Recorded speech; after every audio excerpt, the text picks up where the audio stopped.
Pakulo lang tayo ng tubig, lalagyan natin ng bawang at konting bagoong. Lalagyan na rin natin ng konting magic sarap.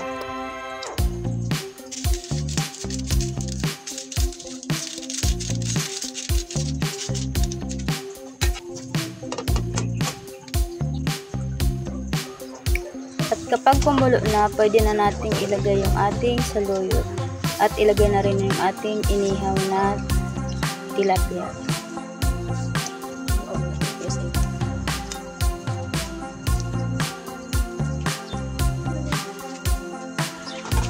Takpan lang natin ulit at pakuluan ng 3 to 5 minutes.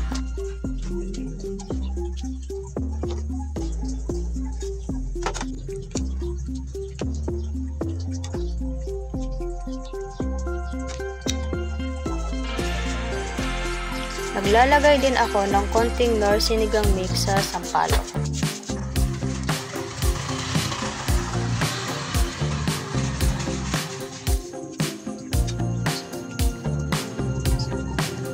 Takpan at pakuluan ko lang ulit ng at least 3 to 5 minutes.